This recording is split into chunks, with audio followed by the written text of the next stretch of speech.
Praises to the Lord. I am inviting all of you to the Bible class from Jesus Bible College. Today we are going to discuss about the subject before Christ and the things happened. The title I am giving to the subject is The Contemporary and Antique Religious and Philosophical World Views of our Lord's Time. ప్రభువు జీవించిన కాలంలో ఆ కాలానికి ముందు ఉండే తత్వ తర్క మత రాజకీయ పరిస్థితులను ఈరోజు మనం పరిశీలించబోతున్నాం. చర్చ్ హిస్టరీ, సంఘ చరిత్రలో సబ్జెక్టుగా ఈ విషయాన్ని మనం ఈరోజు మాట్లాడుకుంటున్నాం. సంఘ చరిత్రని ఎందుకు అర్థం చేసుకోవాలి? సంఘం అనేది లోకంలోనే ఉంది. లోకములో జరుగుతున్న ప్రతి పరిణామము లోకంలో జీవిస్తున్న ప్రతి వ్యక్తి మీద ప్రభావాన్ని చూపిస్తుంది. అదేవిధంగా సంఘం మీద కూడా ప్రభావాన్ని చూపిస్తుంది. సంఘం యొక్క మనుగడ, అస్తిత్వం, అభివృద్ధి ఇవన్నీ కూడా ఆయా పరిస్థితుల మీద ఆధారపడి ఉంటాయి. ప్రభువారి బోధలు అర్థం చేసుకోవడానికి ప్రభువారి కాలము అంతకు ముందు ఉన్న పరిస్థితులు అర్థం చేసుకోవడం చాలా అవసరం. క్రీస్తువారి పూర్వం చరిత్రని రెండు భాగాలుగా మనం డివైడ్ చేసుకుందాం. BC 1 నుంచి BC 500 వరకు. 0 అనే ఇయర్ లేదు. BC 1 అదే ఇయరు, AD 1 కూడా అదే ఇయర్. అంటే ఒకే సంవత్సరము అటు BCలోను ఇటు ADలోను లెక్కించబడుతుంది. ఈ కాలిక్యులేషన్ మీరు అర్థం చేసుకోవాలి. క్రీస్తువారి పూర్వము 1 నుంచి 500 వరకు. యేసు ప్రభువు వారు జన్మించిన కాలము 0 కాదు, 1 కూడా కాదు. BC 6 or 5. ఎందుకు చెప్పగలమంటే హేరోదు రాజు క్రీస్తువారి పూర్వం 4వ సంవత్సరంలో చనిపోయారు. Herod the great. ప్రభువు వారు జన్మించింది BC 6 or BC 5. దీని గురించి పెద్ద వాదనలేం అవసరం లేదు. ఆయన జన్మించారు వాస్తవం. ఆ జన్మించిన డేట్తో పని లేదు. 25న జన్మించారా, డిసెంబర్ 25న, మరో తారీఖున జన్మించారా, దాంతో ఏం పని లేదు. జన్మించారు కదా. ఆయన జన్మించిన దినానికి, ఆ డేట్కి ఏం ప్రాముఖ్యత లేదు. అది మంచి రోజు, శుభగడియలు ఏం కాదు. ఆయన జన్మించారు, మన కొరకు వచ్చారు, మనకు ఒక మార్గాన్ని ఏర్పాటు చేశారు. ఇదే మనకు కావాలి. మంచిది. క్రీస్తువారి పూర్వం 500 వరకు ఒక భాగాన్ని, ఆ తర్వాత మరొక మిగిలిన రెస్ట్ ఆఫ్ ద ఇయర్స్ అంతా కూడా ఒక భాగంగా తీసుకుంటే, ఎన్నో వేల సంవత్సరాల నుంచి, లక్షల సంవత్సరాల నుంచి మనుషులు ఉంటే కేవలము 3500 సంవత్సరాల క్రితం మాత్రమే ఎందుకు సివిలైజేషన్ ప్రారంభమైంది? అంతకుముందు ఎందుకు ప్రారంభం కాలేదు? దీనికి జవాబు ఎవరు చెప్పలేరు. డార్విన్ సిద్ధాంతాన్ని తీసుకొని కోతి నుంచి మనిషి పుట్టాడు అని చెప్పి అంటున్నారు. డార్విన్ గారు కన్ఫామ్గా చెప్పలేదు. There may be a possibility. Possibilities అనేవి మనం ఎక్స్పెక్ట్ చేస్తుంటాం. It is not proved. కాబట్టి కోతి నుంచి మనిషి వచ్చాడని చెప్పి డార్విన్ గారిని చెప్పారని చెప్పి ఈరోజు మనం దాన్ని నమ్మాల్సిన అవసరం అయితే లేదు. బైబిల్ని బట్టి, సత్యవాక్యమైన దేవుని గ్రంథాన్ని బట్టి మనిషిని దేవుడు సృజించారు. ఈ గత చరిత్రను మనం చూస్తే 2 భాగాలుగా చేసుకున్నాం కదా. వీటిలో ఆయా సివిలైజేషన్ గురించి మాట్లాడుకుందాం. 2500 సంవత్సరాల క్రితం Egyptian civilisation, Mesopotamian civilisation, Indus valley civilisation ఇవి బాగా అభివృద్ధి చెందాయి. కాబట్టి మనుషులు ఎప్పుడు ఈ భూమి సృష్టించబడి ఉంటారో మీరు ఆలోచన చేయండి. వాళ్ళు వీళ్ళు చెప్పడం కాదు. బైబిల్ చెప్పింది రైట్ ఆ రాంగ్గా మీకు అర్థమవుతుంది. మన పరిశీలనను 4 సబ్ డివిజన్స్గా చేసుకున్నాం.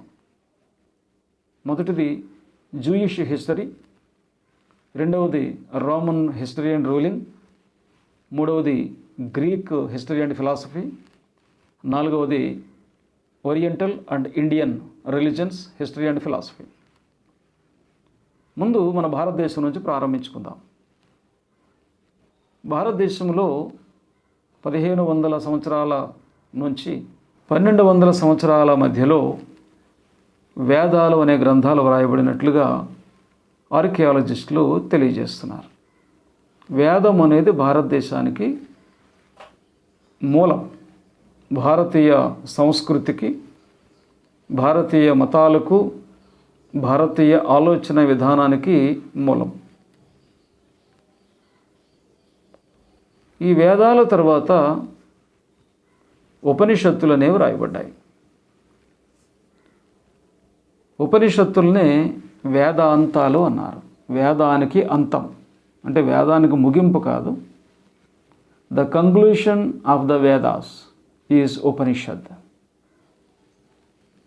ఉపనిషద్ కొద్దిగా చేసి సారాంశాన్ని తెలియచేయడం. వేదాలలోని సారాంశాన్ని తెలియచేసే గ్రంథాలు 108 ఉన్నాయి. వీటిని ఉపనిషత్తులు అన్నాం. ఇందులో మొట్టమొదటి ఉపనిషత్తుగా చెప్పబడుతున్న ఉపనిషత్తు బృహదారణ్యక ఉపనిషత్తు. ఇది క్రీస్తువారి పూర్వము 8వ శతాబ్దంలో వ్రాయబడింది. 8వ శతాబ్దంలో జీవించిన యజ్ఞవల్క్యుడు, ఆయన భార్య అయిన మైత్రేయి కలిసి ఈ ఉపనిషత్తును రచించినట్లుగా చరిత్రకారులు తెలియచేస్తున్నారు. వీరికి గురువు వంటి వారైన ఉద్దాలక అరుణి ఛందోగ్య ఉపనిషత్తు వ్రాసినట్లుగా చెప్తున్నారు. మరి గురువు గారు రాసిన గ్రంథం రెండవదిగాను, శిష్యుడు రాసిన గ్రంథం మొదటిదిగాను చెప్పబడుతుంది. టెల్ అవీవ్లో, ఇజ్రాయెల్లో యూనివర్సిటీ ప్రొఫెసర్గా ఉన్న బెన్ అమీ, ఆయన పరిశోధనల ఆధారంగా ఉద్దాలక అరుణి వ్రాసిన గ్రంథమే మొదటిది. ఆయనే భారతదేశంలో ఫిలాసఫీ అనేది ప్రారంభం కావడానికి ఆద్యుడు అని తెలియచేశారు. ఈరోజు మనం హిస్టరీలో జరిగిన యుద్ధాల గురించి కానీ, పోరాటాల గురించి కానీ, తిరుగుబాట్ల గురించి కానీ మాట్లాడటం లేదు. ప్రభువారి బోధన యుద్ధాలకు, తిరుగుబాట్లకు, పోరాటాలకు సంబంధించింది కాదు. It is a science and it is a philosophy and it is a theology and it is a logic. వీటిని ఆధారం చేసుకొని ఆనాటి పరిస్థితులు ప్రభువారి బోధన ఏ విధంగా ప్రభావితం చేశాయి అనేది అర్థం చేసుకోవడానికి మనం ఈ క్లాస్ని మాట్లాడుకుంటున్నాం. కనుక థియాలజీ గురించి, ఫిలాసఫీ గురించి, లాజిక్ గురించి మనం చర్చిస్తున్నాం. భారతదేశంలో ఫిలాసఫీని వేదాంతం అంటుంటారు, కానీ ఆ పదం కరెక్ట్ కాదు. ఫిలాసఫీ అంటే తత్వశాస్త్రం. తత్వం, ఒక వస్తువు యొక్క తత్వం, ఒక శక్తి యొక్క తత్వం, ఒక పదార్థం యొక్క తత్వం, ఒక ఆలోచన యొక్క తత్వం, ఒక సిద్ధాంతం యొక్క తత్వం, వీటిని పరిశీలించడమే ఫిలాసఫీ. లాజిక్ అంటాం అంటే తర్కము, తర్కశాస్త్రం, తర్కించడం, discussion about a subject or a matter and finding out what is the truth from the discussion. ఇది తత్వము, తర్కము, ఫిలాసఫీ అండ్ లాజిక్. యేసు ప్రభు వారి బోధనలో ఇది చాలా ఎక్కువ మీకు కనిపిస్తుంది.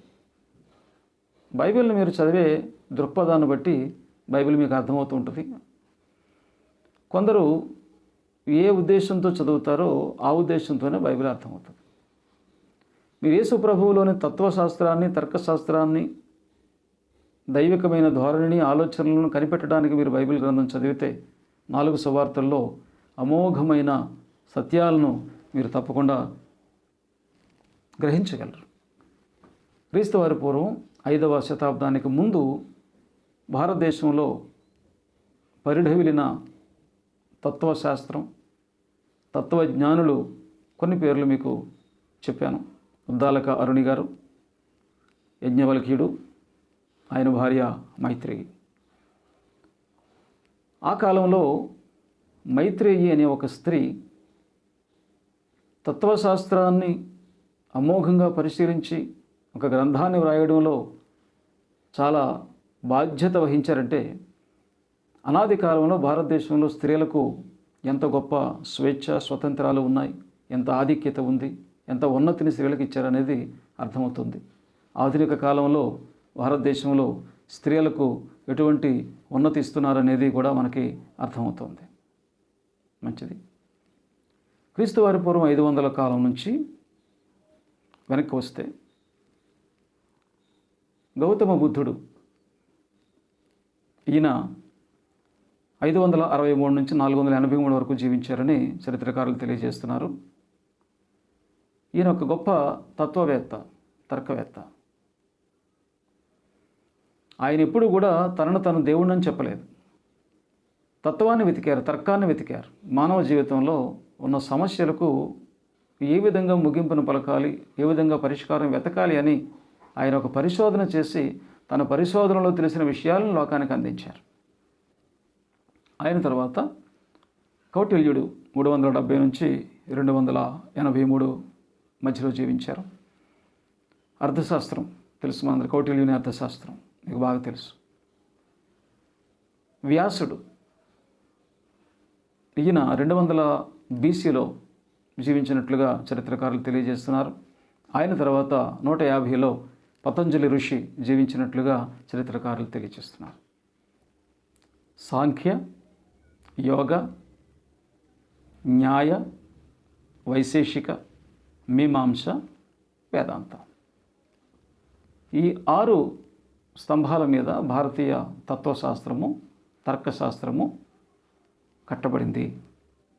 China, Hong Kong, Japan, Mongolia, North Korea, South Korea, Taiwan, వీటిని ఓరియంటల్ కంట్రీస్ అంటాం.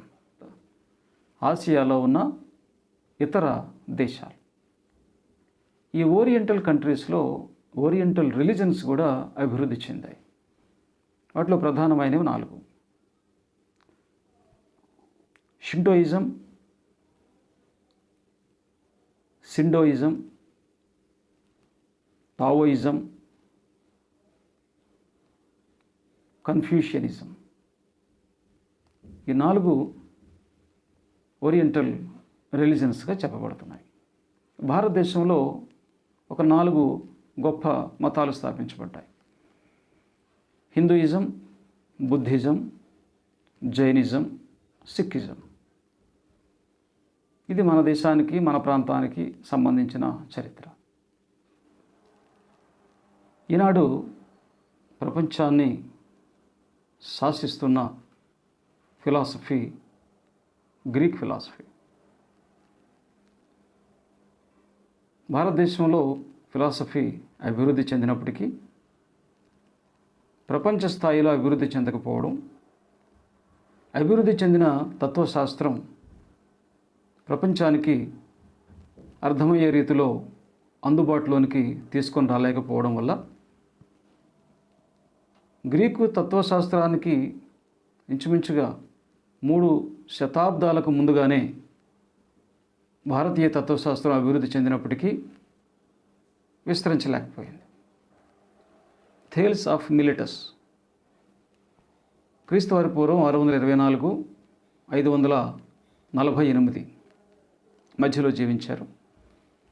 గ్రీకు తత్వశాస్త్రానికి ఇవన్నీ the father of the Greek philosophy అని చెప్తుంటారు. 490 కాలంలో హెరాక్లిటస్ ఆఫ్ ఎఫెసస్, ఈయన తత్వశాస్త్రాన్ని కొనసాగించారు. అనాజాగోరస్ ఆఫ్ ఏథెన్స్ 499 BC నుంచి 428 వరకు ఈయన జీవించారు. ఈయన గురించి ప్రత్యేకంగా చెప్పుకోవాల్సిన విషయం ఏమిటంటే, గ్రహణాలు ఎందుకు ఏర్పడతాయి అనే విషయాన్ని ఖచ్చితంగా చెప్పారు.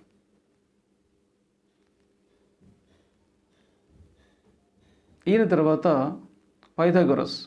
మ్యాథమెటిక్స్ తెలిసిన వారందరికీ పైథాగరస్ తెలియకుండా ఉండరు. మ్యాథమెటిక్స్లో ఒక గొప్ప ఉద్యమాన్ని ఈయన తీసుకుని వచ్చారు. క్రీస్తు వారి పూర్వం 500కు ముందు వీరిని గ్రీకు తత్వవేత్తలుగా మనం చెప్పుకుంటున్నాం. ఇంకా చాలామంది ఉన్నారు, కానీ వీరు ప్రాముఖ్యమైన వారు. అలాగే భారత తత్వశాస్త్రాన్ని మనం మాట్లాడుకున్నాం, అందులో కూడా చాలామంది ప్రాముఖ్యమైన వారు ఉన్నారు. కానీ వారిలో మన అవసరాన్ని బట్టి, సబ్జెక్టుని బట్టి ఒక అవగాహన కొరకు వారిని తీసుకోవడం జరిగింది అంతే. ఇంకెవరో లేరని కాదు సుమా. సోక్రటీస్ 470 నుంచి 399 BCలో ఈయన జీవించారు. ఈయన లాజిక్, ఫిలాసఫీ, విర్చ్యూ వీటి మీద తన కాలంలో ఉన్న ప్రజలను ఉత్తేజపరిచి వీటిని వారు అవగాహన చేసుకునేలాగిన చాలా కృషి చేశారు. ఈయన సత్యాన్ని మాట్లాడడంతో అంగీకరించలేని అప్పటి నాయకులు ఆయనకి బహుమతిగా విషమిచ్చి త్రాగి చచ్చిపోమని చెప్పారు. ఆయన కూడా ఏమాత్రం వెనకాడకుండా సత్యం కొరకు ఆ విషయాన్ని తీసుకుని త్రాగి చనిపోయారు. సోక్రటీస్ గారి మరణం ప్రపంచంలో ఫిలాసాఫికల్ రెవల్యూషన్ తీసుకొని వచ్చింది. సోక్రటీస్ గారి శిష్యుడు ప్లాటో. ఈయన 427 347 BCలో జీవించారు. ఈయన అభివృద్ధి పరిచిన తత్వశాస్త్రాన్ని మనం పరిశీలిస్తే డైలాగ్, అకాడమీ. డైలాగ్ అంటే తర్కం, అంటే మాట్లాడుకోవడం, ఒక విషయాన్ని చర్చించడం. అంతకుముందు వరకు ఎవరు చర్చించేవారు కాదు, వారు చెప్తే వీరు వినడమే. కానీ చర్చించాలి. We have to discuss on a subject, on a topic to find out what is the truth అనేది మన ప్లాటో గారు ప్రారంభించారు. అకాడమీ అంటే పుస్తకాలు, వేరు వేరు మతాలకి, ప్రాంతాలకి చెందిన పుస్తకాలను తీసుకుని వచ్చి ఒక దగ్గర పెట్టి వాటిని చదవడం, దీనిని అకాడమీ అన్నారు. ఈ అకాడమీని ప్లాటో గారు ప్రారంభించారు. సైన్స్ అండ్ మ్యాథ్స్ అభివృద్ధి జరిగింది.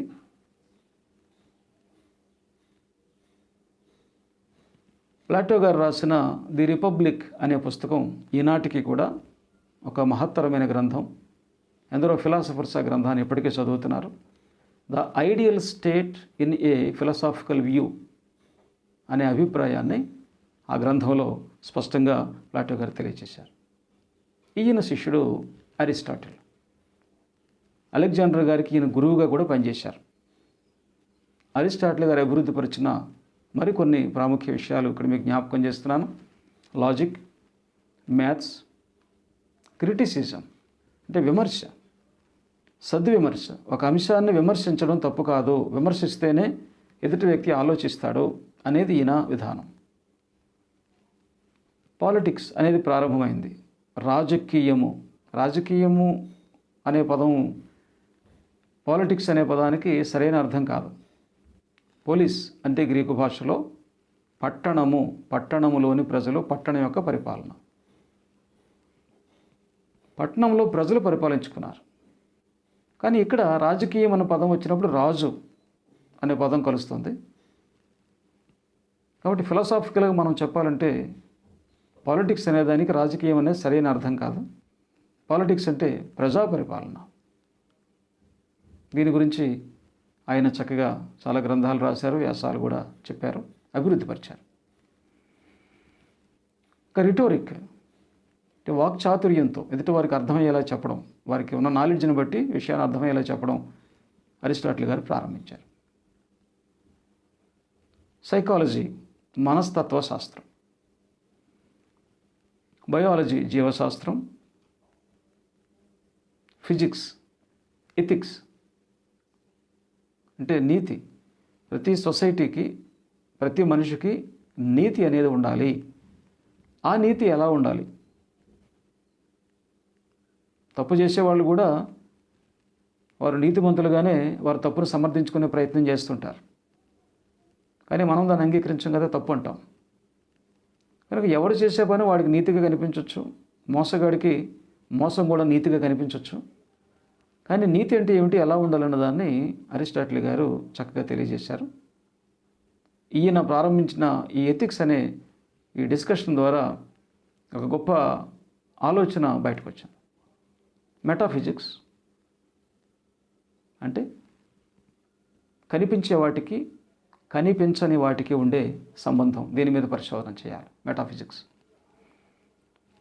ఎపిస్టమాలజీ అంటే ఎపిస్టమాలజీ జ్ఞానాన్ని సంపాదించుకోవడం. ఇవి అరిస్టాటిల్ గారు ప్రపంచానికి పరిచయం చేశారు, దానిని ప్రపంచం అంగీకరించింది కూడా. ఇవే కాకుండా మరికొన్ని ఇజమ్స్. ఇజం అంటే వాదం. ఎపిక్యూరియనిజం, ఎపిక్యూరస్ అని ఆయన ఈ వాదాన్ని ప్రారంభించారు. 342 నుంచి 270 మధ్యలో ఆయన జీవించారు, ఎథెన్స్లో జీవించారు. Mental bliss is the highness in a human life. ఒక మనిషి మానసికంగా సంతృప్తిగా బ్రతకడం కన్నా ఇంకా మరొకటి ఏమీ లేదు ఈ జీవితంలో అని చెప్పాడు ఆయన. తర్వాత స్టోయిసిజం. జీనో 264 BCలో జీవించారు. ఈయన 4 ప్రధానమైన సూత్రాలు తెలియజేశారు. విజ్డమ్ అంటే జ్ఞానము, జస్టిస్ న్యాయము, కరేజ్ ధైర్యము, మోడరేషన్ నూతన ఆలోచన వరవడి. ఇవి ప్రపంచానికి ఈయన పరిచయం చేశారు. మరొకటి ప్యాంథిస్టిక్ మోనోథిజం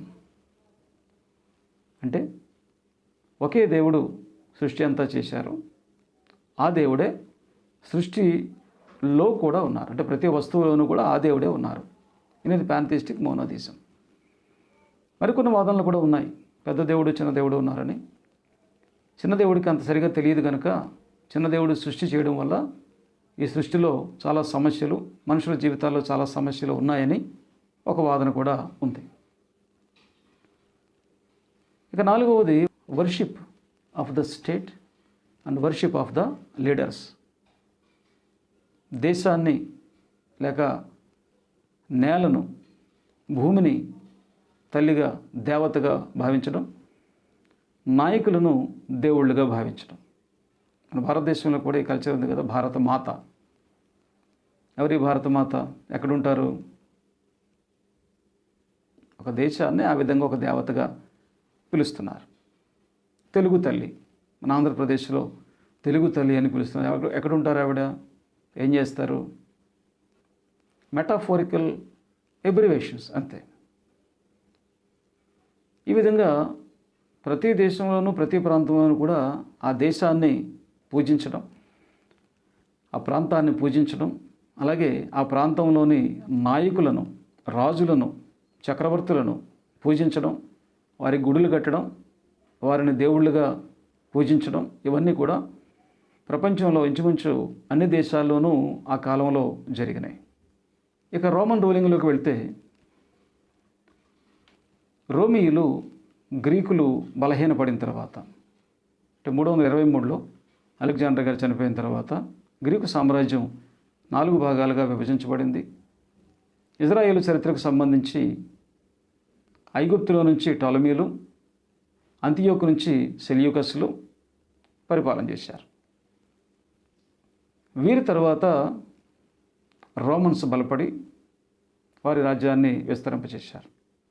అలెగ్జాండర్ గారి తర్వాత హెలెనిజం అనే ఒక పద్ధతి ఆ ప్రాంతం అంతా కూడా విస్తరించింది. హెలెనిజం అంటే ఏమిటి? ఒక మాటలో మనం చెప్పుకోవాలంటే స్పీక్ గ్రీక్, లివ్ గ్రీక్. అంటే గ్రీకు మాట్లాడండి, గ్రీకు వారిలాగా జీవించండి. ఇప్పుడు వెస్ట్రన్ కల్చర్ ప్రపంచం అంతా ఏ విధంగానైతే ఇష్టపడి అందరూ కూడా ఫాలో అవుతున్నారో, ఆ రోజుల్లో కూడా గ్రీకు కల్చర్ని, గ్రీకు విధానాలని ప్రపంచం అంతా కూడా అంగీకరించారు, ఫాలో అయ్యేవారు. గ్రీకు భాష అనేక భాషలను డామినేట్ చేసి స్థిరపడింది. ఈ విధంగా గ్రీకు భాష స్థిరపడడం వల్ల కమ్యూనికేషన్ బాగా పెరిగింది, వ్యాపారం అభివృద్ధి చెందింది, ఒక దేశానికి మరో దేశానికి మధ్యన వాణిజ్య సంబంధాలు బాగా విస్తరించాయి. అదొక ప్రయోజనమే జరిగింది. ఈ రోమన్లు క్రీస్తువారి పూర్వం 63లో ఇజ్రాయేల్ దేశ భూభాగాన్ని పూర్తిగా వశపరుచుకొని వారి ప్రత్యక్ష పరిపాలనని ప్రారంభించారు. రోమన్లలో అనేక రకాలైన దేవతలు, కల్చర్లు ఉన్నప్పటికీ ఈ హెలెనిజంని వారు డామినేట్ చేసే ఆలోచన చేయలేదు. ఎందుకంటే దానివల్ల వారికి ఎటువంటి నష్టం కూడా కలగలేదు. భారతదేశం అప్పటికే అభివృద్ధి చెందినప్పటికీ, చైనా కూడా బాగా అభివృద్ధి చెందినప్పటికీ రోమన్లు ఈ రెండు సంస్కృతులను వారిలో కలుపుకోవడానికి వారు ఏ ప్రయత్నం చేయలేదు. వారు సపరేట్గా ఆ రోమనిజం అనే దానిని అంటిపెట్టుకుని ఉన్నారు. అటు గ్రీకుల కల్చర్ని కూడా వారు తెచ్చుకోలేదు, ఇటు ఇండియన్ సివిలైజేషన్ కానీ అటు చైనీస్ సివిలైజేషన్ కానీ వారు కలుపుకునే ప్రయత్నం చేయలేదు. కనుక వారి పని వారి సివిలైజేషన్ వారే అలా నిలబెట్టుకుంటూ వచ్చారు. యూదుల్ని వారు పరిపాలించినప్పటికీ యూదుల మతపరమైన అంశాల్లో వారు ఎప్పుడూ కలుగు చేసుకోలేదు. ట్యాక్స్ కడితే సరిపోతుంది అని చెప్పారు. వారి మతపరమైన విషయాలు వారు స్వేచ్ఛగా చేసుకోవచ్చని యూదుల్ని విడిచిపెట్టారు. కైసరు యూద మతపరమైన విషయాల్లో ప్రవేశించే ప్రయత్నం చేసినప్పుడు యూదుల్లో నుంచి ఒక తిరుగుబాటు వచ్చింది. ఆ తిరుగుబాటుకు నాయకత్వం వహించింది మత్తతీయ గారు, యాజకుడు. ఈయన తిరుగుబాటు ద్వారా ఇజ్రాయేలు రాజ్యము రోమన్ అధికారం నుంచి బయటకు వచ్చి స్వతంత్రంగా కొంతకాలము జీవించారు. మత్తతీయ గారి కుమారుల్లో జాన్ హిర్కానస్ మంచి క్యాపబుల్ రూలర్, రాజులు అనకూడదు వీరిని, నాయకులు, పరిపాలకులు. ఈయన పరిపాలన ప్రారంభించినప్పుడు ఈయనకి సహాయం చేయడానికి ప్రజల్లో నుంచి కొందరు ఈయన పక్షాన చేరారు. ఆయనకి అన్ని విధాలుగా మేము సపోర్ట్గా ఉంటామని చెప్పారు. వారు సద్దూకయ్యులు అని పేరు పెట్టుకున్నారు. ఈ సద్దూకయ్యులు మరణం తర్వాత జీవితం ఉన్నదని నమ్మరు, కానీ నరకం ఉన్నదని నమ్ముతారు. మోషే గారు రాసిన ధర్మశాస్త్రం ఒకటే పాటించాలి, ఇంకేం పాటించకూడదు. దేవాలయంలో మాత్రం బలులు వేయాలి, మరి ఎక్కడ వేయకూడదు. మక్కబీయులు పరిపాలిస్తున్నంతకాలం వారికి ఫుల్గా అన్ని విధాలుగా సపోర్ట్ చేయాలి. ఇది వీరి పాలసీ. ఇది ఒక పొలిటికల్ పార్టీ. వీరిని వ్యతిరేకించిన వారు పరిచయులు. ఈ పరిచయులు అనేది ఒకరు కావాలని ప్రారంభించిన ఆలోచన విధానం కాదు, ప్రజల్లో నుంచి వచ్చిన ఒక ఆలోచన విధానం. కొందరు ప్రజలు ఒక గ్రూపుగా ఏర్పడి ఈ ఆలోచనను బయటకు తీసుకొచ్చారు. సద్దూకయ్యులకు వ్యతిరేకంగా పరిచయులు ఈ ఆలోచనను తీసుకొచ్చారు. మరణం తర్వాత జీవితం ఉంది, రిటర్న్ లా ఎలా అయితే పాటిస్తున్నారో ఓవరాల్ లా కూడా అలాగనే పాటించాలి. వీరికి ఆచారాలు, కర్మకాండలు, మతపరమైన కార్యక్రమాల మీద చాలా పట్టు ఎక్కువ, చాలా నిష్ఠగా ఉంటారు. గలిలయకు చెందిన యోధ అనే వ్యక్తి ప్రజలలోకి ఉద్యమాన్ని తీసుకొని వచ్చి మక్కబీయుల ద్వారా జరిగిన పరిపాలన ముగించబడి రోమన్లు తిరిగి అధికారం చేజిక్కించుకోవడంతో రోమన్లు చేజిక్కించుకున్న అధికారాన్ని తిరిగి పొందాలి అనే లక్ష్యంతో ఒక తిరుగుబాటును తీసుకొని వచ్చారు. వీరి పద్ధతులు ఎలా ఉంటాయంటే, మోషే గారు రాసిన ధర్మశాస్త్రాన్ని మాత్రమే పాటించాలి, మరణం తర్వాత జీవితం లేదు, ఇజ్రాయేలుడైన ప్రతి ఒక్కడు కూడా ఎవ్వరికీ బానిసగా ఉండడానికి వీల్లేదు, సర్వస్వతంత్రంగా ఉండాలి, ఆ స్వతంత్రాన్ని సంపాదించుకోవడం కొరకు అవసరమైతే ప్రాణత్యాగం కూడా చేయడానికి వెనకాడకూడదు, దేవాలయంలో మాత్రమే ఆరాధనలు జరగాలి. ఇది జెలోతీయుల విధానం.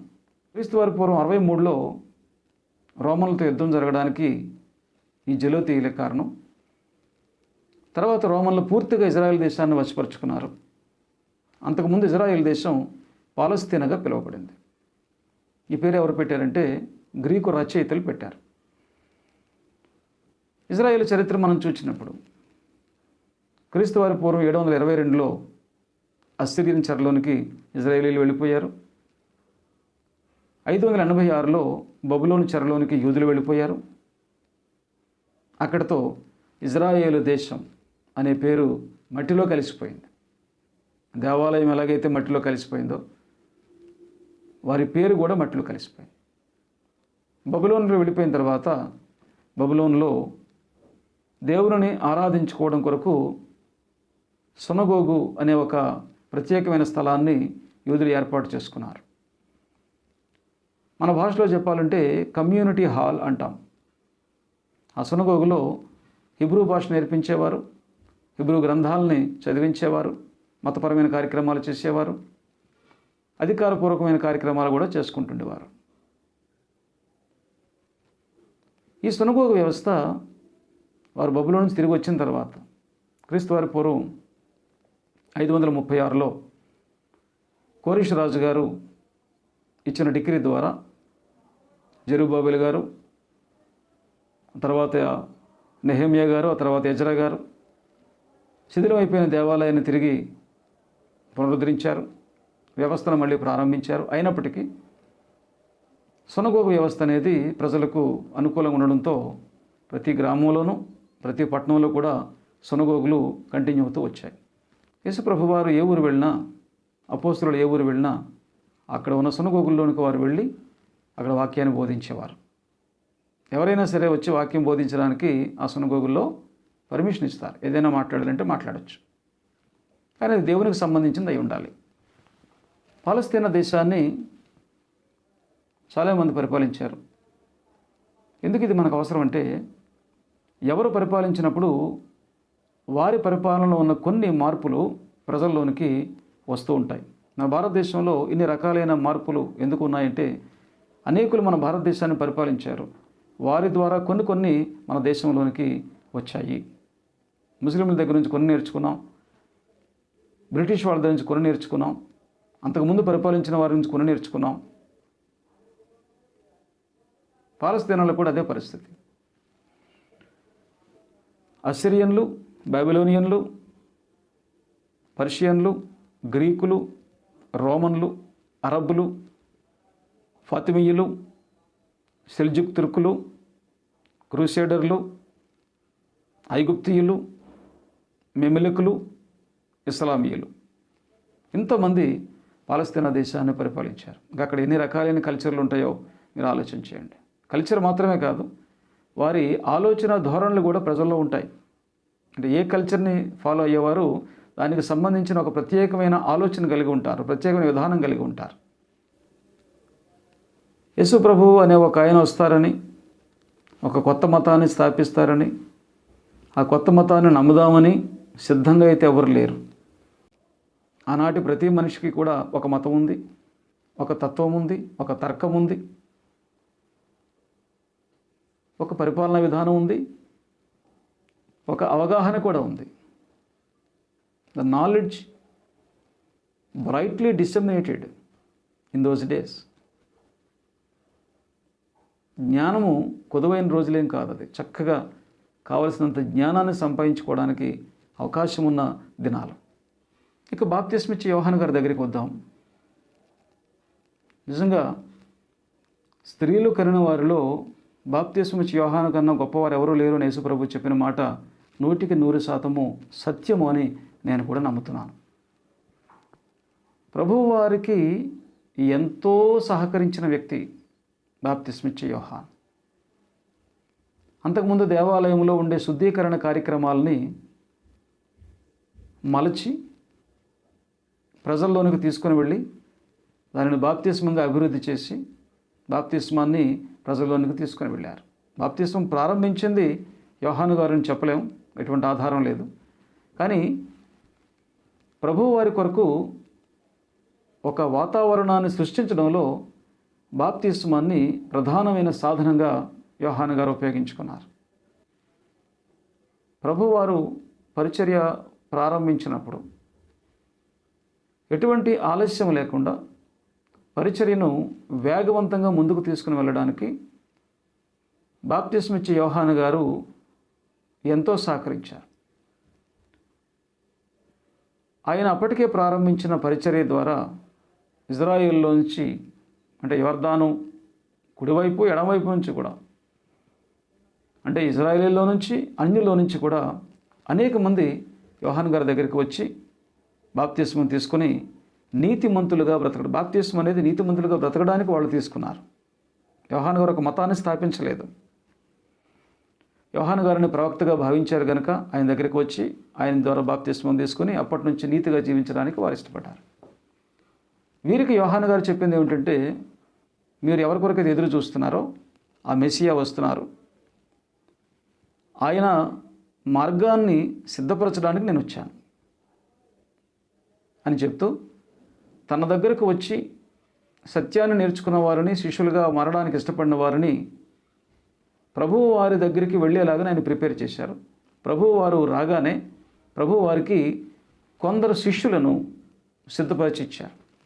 యేసు ప్రభువు వారు అప్పటికప్పుడు వచ్చి శిష్యులను తయారు చేసుకోవాలనుకుంటే చాలా సంవత్సరాలు పడుతుంది. ఒక వ్యక్తి మార్పు చెందడం అంత ఈజీ కాదు. కనుక ప్రభువు వారికి శిష్యులను అందించారు యోహాను గారు. అందువల్ల ఏ ఆలస్యం లేకుండా ప్రభువారు నెక్స్ట్ మంత్ మినిస్ట్రీ ప్రారంభించారు. ఇది ఎంతో ప్లస్ పాయింట్ అయింది. త్వరగా ప్రభువారు తన పని ముగించుకొని ఆయన వెళ్ళిపోవడానికి. యేసు ప్రభువారి దగ్గరికి వచ్చిన శిష్యులు వారిని అపోస్తలులుగా సిద్ధపరిచి ప్రపంచమంతా పంపించారు. ప్రపంచమంతా వెళ్ళాలంటే ప్రపంచంలో అనేక మతాలు ఉన్నాయి, అనేక పద్ధతులు ఉన్నాయి, అనేక వేదాంత ధోరణులు ఉన్నాయి, అనేక తత్వ తర్క శాస్త్ర విధానాలు ఉన్నాయి. వీరందరితోనూ ప్రభువారి శిష్యులు అంటే అపోస్తలులు మాట్లాడవలసి ఉంటుంది. మాట్లాడడమే కాదు,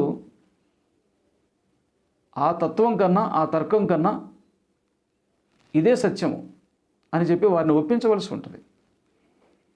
అంటే ఒక ప్రాంతానికి వెళ్ళి ఆ ప్రాంతంలో ఎవరో తెలియకపోయినా, ఆ భాష రాకపోయినా, అక్కడ పరిస్థితులు ఏమీ తెలియకపోయినా, అక్కడ విధానాలు తెలియకపోయినా వారితో మాట్లాడి సత్యాన్ని వారికి నేర్పించడం, వారికి చెప్పడం, వారికి అర్థమయ్యే విధంగా బోధించడం ఎంత కష్టం చెప్పండి. మరి ప్రభువారు ఈ విషయాలన్నీ కూడా శిష్యులకు తెలియచేయకపోతే వారు ఏ విధంగా మినిస్ట్రీ చేస్తారు? ప్రభువారు చదువుకోలేదనే వాళ్ళు కొంతమంది ఉన్నారు. ప్రభువారికి ఏమీ తెలియదు అంటే లోకపరంగా అనేవాళ్ళు కొంతమంది ఉంటారు. ప్రభువారు అపోస్తలులు చదువుకోలేదు అనేవాళ్ళు ఇప్పటికీ ఉన్నారు. చాలా వింత. ఇశ్రాయేలీల్లో ప్రతి వారు స్కూల్కి వెళ్ళాలి. మోషే గారు ఇచ్చిన ధర్మశాస్త్ర ప్రకారంగా అది ఒక ఆజ్ఞ. Compulsory education is a command by the law. నాకు ఇష్టమైతే స్కూల్కి పంపిస్తాను నా పిల్లల్ని, నాకు ఇష్టం కాకపోతే పిల్లల్ని స్కూల్కి పంపను అనడానికి ఇజ్రాయేలీల్లో ఎవ్వరికీ అధికారం లేదు. ఏ తల్లిదండ్రులైనా వారి పిల్లలను స్కూల్కి పంపించకపోతే, అంటే సునగోగుకు పంపించకపోతే వారిని సమాజంలో నుంచి వెలివేస్తారు. ఈ విషయం తెలియక పాపం చాలామంది ప్రభువారు చదువుకోలేదని, అపోస్తలులు చదువుకోలేదని అంటూ ఉంటారు. ముందు దయచేసి మీరు చదవండి. అలా అనేవాళ్ళు ఎవరైనా ఉంటే ముందు మీరు చదివారో లేదో చూసుకోండి. చరిత్ర చాలా అవసరం, తెలుసుకోవడం చాలా అవసరం. కనుక ప్రభువారు ఈ హైలీ ఎడ్యుకేటెడ్ ఆయన శిష్యులు కూడా వెరీ ఎడ్యుకేటెడ్. బైబిల్లో ఎవరో ఏదేదో మాట్లాడిన ఒకటి రెండు వచనాలు రిఫరెన్సెస్ పట్టుకుని కొందరు మాట్లాడుతుంటారు. 5Ws అనే ఒక సూత్రం మీకు చెప్పాను. విషయం అవగాహనలోనికి వస్తుంది. మంచిది. ప్రభువారు ఏ విధంగా తన శిష్యుల్ని సిద్ధపరిచారనే కొన్ని విషయాలు చూసి నేను ముగిస్తాను. ఎందుకంటే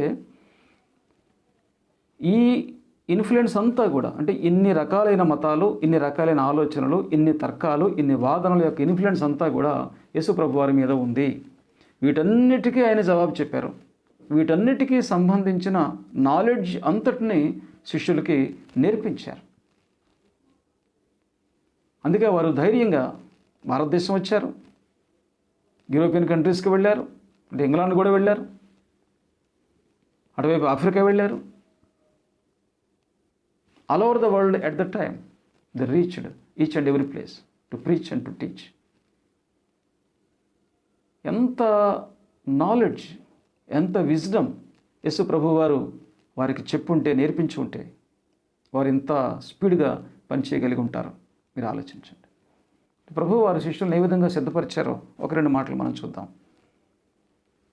hour Lord gave power and authority over demons.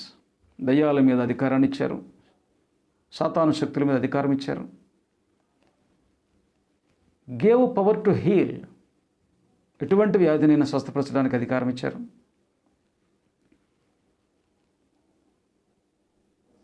నాకు నచ్చిన మాట, the disciples packed with nothing. ఏమీ లేకుండా చేసి సర్వశక్తిమంతులుగా వారిని సిద్ధపరిచారు. అన్నీ ఇచ్చి సిద్ధపరచడం వేరు. ₹1,00,00,000 ఇచ్చారనుకోండి, ₹1,00,00,000తో పరిచర్య ప్రారంభిస్తారు, తిరుగుతారు. ఆ డబ్బులు అయిపోయిన తర్వాత ఏం చేస్తారు? పైకి చూస్తారు. దేవుడా, నువ్వు ఇచ్చిన డబ్బులు అయిపోయి మళ్ళీ డబ్బులు ఇవ్వు. డబ్బుతో ప్రారంభించిన మినిస్ట్రీ అలాగే ఉంటాయి కదండి. అందుకే ఈ రోజున ఇతర దేశాల నుంచి డబ్బులు చాలా వరకు ఆగిపోయినాయట, మినిస్ట్రీ కూడా ఆగిపోయిందట. ప్రభు చెప్పింది ఏమిటంటే, మీకు ఉన్నదాంతో మినిస్ట్రీ చేయండి. మీ దగ్గర ఏముందో దాంతో చేయండి. అప్పుడు ఏముంది, మన దగ్గర ఏదో ఒకటి ఉంటుంది, దాంతో మినిస్ట్రీ చేయడం అనేది శిష్యులకు ప్రభు నేర్పించారు. అందుకే నేను దానికి పెట్టిన పేరు ఏమిటంటే, దే ఎక్విప్డ్ విత్ నథింగ్. నాకు బాగా నచ్చింది ఈ మాట, మీకు కూడా నచ్చి ఉండొచ్చు. తర్వాత ప్రభు వారు వారికి ఇచ్చిన ఆజ్ఞ ఏమిటంటే, go to each and every village and town and city and nation. ప్రతి చోటుకి వెళ్ళండి, నేను చెప్పమని చెప్పండి. Make them disciples. వాక్యం అంగీకరించిన వారిని శిష్యులుగా చేయండి. క్రైస్తవులుగా చేయమని యేసు ప్రభు చెప్పలేదు. ఒకవేళ క్రైస్తవులైన పదం ఆ రోజు లేదు కదండి అనొచ్చు మీరు. క్రైస్తవుడైన పదం మతానికి సంబంధించింది. మతపరమైన వ్యక్తులుగా మార్చమని చెప్పలేదు. ఈరోజు చాలామంది మతపరమైన వ్యక్తులుగా మార్చడానికి ప్రయత్నం చేస్తున్నారు. మరి కొంతమంది మతాన్ని మారుస్తున్నారని గగ్గోలు పెడుతున్నారు. దీనివల్ల ఎవరికీ ఉపయోగం లేదండి. మతం మార్చుకోవడం వల్ల ఎవరికీ ఉపయోగం లేదు. మతం మారినంత మాత్రాన ఎవరికీ పరలోకం రాదు. యేసు ప్రభు వారు మతాన్ని స్థాపించడానికి రాలేదు. ఒక మత విధానం ఉండాలి కనుక, ఒక ప్రొసీజర్ ఉండాలి కనుక ఇవన్నీ ప్రారంభించారు. అంతేగాని క్రైస్తవుడైనంత మాత్రాన పరలోకం ఇస్తారని యేసు ప్రభు ఎక్కడే చెప్పలేదు. నా మతంలోనికి వస్తే మిమ్మల్ని పరలోకం తీసుకొస్తానని ప్రభు ఎక్కడే చెప్పలేదు. నా మార్గంలోనికి మీరు రండి. క్రైస్తవం వేరు, మార్గం వేరు. క్రైస్తవులందరూ యేసు ప్రభు వెంబడించేవారు కాదు, అలానే అందరూ వెంబడించకుండానూ లేరు. ప్రభు వారు శిష్యులకు ఇచ్చిన తరబేతుకు సంబంధించి కొన్ని వచనాలు, కొన్ని రిఫరెన్సెస్ మీకు చూపించి నేను ముగిస్తాను.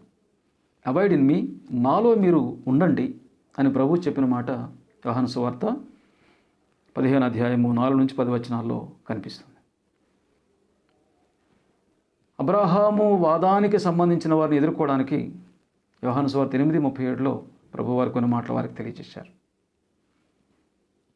దేవదూతుల గురించి మత్తయి 13:39లో వారికి తెలియజేశారు. పరిశుద్ధాత్మ దేవుని ఏ విధంగా గౌరవించాలి అనే దానిని మత్తయి 12:31-32లో తెలియజేశారు. మొదటివారు కడపటివారు, కడపటివారు మొదటివారు అనే ఒక గొప్ప మర్మాన్ని చెప్పి సేవకుల మధ్యన పోటీని విరమింపజేసిన వారు యేసు ప్రభు. ఈ మాట మత్తయి 20:16లో ఉంది. మృతులు తమ మృతులను పాతి పెట్టుకునివ్వండి అని బ్రతికి ఉండి చనిపోయిన యూదుల గురించి, చనిపోయిన యూదుల గురించి చెప్పారు. అంటే డెడ్ క్రిస్టియన్స్ అండ్ క్రిస్టియన్స్, మృత క్రైస్తవులు అనేవారు ఉంటారని ప్రభు ఆనాడే చెప్పారు. మృత యూదులు ఉన్నట్టే మృత క్రైస్తవులు కూడా ఉంటారు. వారిని ఎలా ఎదుర్కోవాలి, వారితో ఎలాగా ఉండాలి, ఎంతవరకు ఉండాలి అనేదాన్ని ప్రభు వారికి నేర్పించారు.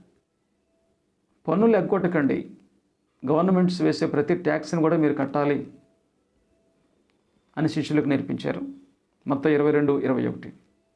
1-2-3 శతాబ్దాల్లో క్రైస్తవుల మీద జరిగిన పెర్సిక్యూషన్లో మూల కారణంగా కనిపిస్తున్నది ఏమిటంటే, వారు ప్రభుత్వాలకు పన్ను కట్టకుండా తిరుగుబాటు చేస్తారు, ప్రభుత్వానికి పన్ను కట్టవద్దని ప్రజలను పురుకొల్పుతున్నారు అని ఒక ఎలిగేషన్ క్రిస్టియన్స్ మీద తీసుకుని వచ్చారు. నిజానికి రాజకీయ విధానంలో చూసినప్పుడు రాజులకి క్రైస్తవులతో గొడవేమీ లేదు. ఆనాటి చరిత్ర మనం చూస్తే ఏ చక్రవర్తులైనా ఏ రాజులైనా అన్ని మతాలను గౌరవించారు. కానీ చరిత్ర మనం చూసినప్పుడు క్రైస్తవులను ఇంచుమించుగా ఆనాటి చక్రవర్తులు అందరూ హింసించారు, నాయకులు హింసించారు. కొందరు తెలియని వాళ్ళు అనుకునేది ఏమిటంటే వారి మతాన్ని నుంచి వీరి మతంలోనికి మార్చేస్తున్నారు కనుక తిరుగుబాటు వచ్చింది, అందుకే క్రైస్తవులను హింసించారని అనుకుంటున్నారు. అది వాస్తవం కాదు. మతపరమైన విషయాల్లో రాజులు ఎప్పుడు ఇన్వాల్వ్ కారు, ఇది వాస్తవం. క్రైస్తవులకు వ్యతిరేకంగా రాజులే తిరుగుబాటు చేసి వారు నిర్మూలన చేసే ప్రయత్నం చేశారు. కారణం ఏమిటంటే వారు ప్రభుత్వానికి నష్టం కలుగజేస్తున్నారనే అభిప్రాయాన్ని ఆ రాజులు కొందరు కలుగు చేశారు. వ్యర్థమైన ఆచారాలను, ఉపయోగం లేని పద్ధతులను, కట్టుబాట్లను పాటించకండి అని మార్కు 7:4 శిష్యులకు తెలియచేశారు. ఇతరుల పట్ల సేవా దృక్పథం ఖచ్చితంగా ఉండి తీరాలి అని లోక 22:27 తెలియచేశారు. మత్త 24:26 యుద్ధాలు, భూకంపాలు, సమస్యలు, కరువులు, కాటకాలు, అనారోగ్యాలు, కరోనా లాంటి పాండమిక్స్ ఇలాంటివన్నీ వస్తూనే ఉంటాయి, వాటి గురించి మీరేమి వర్రీ కాకండి అని చెప్పి ప్రభు తెలియచేశారు. నేను తప్ప మరొక మార్గం లేదు అని గట్టిగా చెప్పండి, మనకు అర్థమైనట్లు చెప్పండి అని చెప్పి యోహాను 14:6 ప్రభు శిష్యుల్ని సిద్ధపరిచారు. Be filled with word and wisdom, జ్ఞానంతో నింపబడండి, వాక్యమును పరిశీలించి వాక్యముతో నింపబడండి. అద్భుతమైన హెచ్చరిక. జ్ఞానం పొందండి, వాక్యాన్ని పొందండి. ఈ విధంగా ప్రభువారు తన శిష్యులను సిద్ధపరిచి ఆ కాలం నుంచి ఈ కాలం వరకు ఏ విధంగా పరిచర్య చేయాలనే విషయాలు తెలియజేస్తూ, ఆనాటి శిష్యులు అంటే ఈనాటి ఫెసిలిటీస్ ఆనాడు లేవు కదండి, కానీ ఆనాటి ప్రపంచాన్ని వారు ఏ విధంగా ప్రభువు కొరకు రక్షించాలి, అంటే ప్రభువు కొరకు సంపాదించాలి అని ఆలోచించినప్పుడు వారికి అవసరమైన అన్ని విధాలైన జ్ఞానాన్ని, తెలివిని ఇచ్చి వారిని పంపించారు. కనుక ప్రపంచంలో ఆనాటి పరిస్థితులు అన్నీ ఎలా ఉన్నాయో మనం అర్థం చేసుకోవడం వల్ల ప్రభువారు ఎన్ని రకాలైన ఆలోచనలతో ఉన్న ప్రజల మధ్యన పనిచేశారు, ఎటువంటి అభిప్రాయాలు కలిగిన ప్రజల మధ్యన పనిచేశారు, ఎటువంటి అభిప్రాయాలు కలిగిన ప్రజల మధ్యన బోధించారు, తన శిష్యులను ఏ విధంగా సిద్ధపరిచారు అనేది మనకి అవగాహనలోనికి వస్తుంది. కనుక ప్రభువారు నేను దేవుణ్ణి కాబట్టి నా శక్తిని ఉపయోగించి అందరినీ కూడా కంట్రోల్ చేసి నా బోధ అందరూ వినేలాగా చేస్తానని చెప్పలేదు.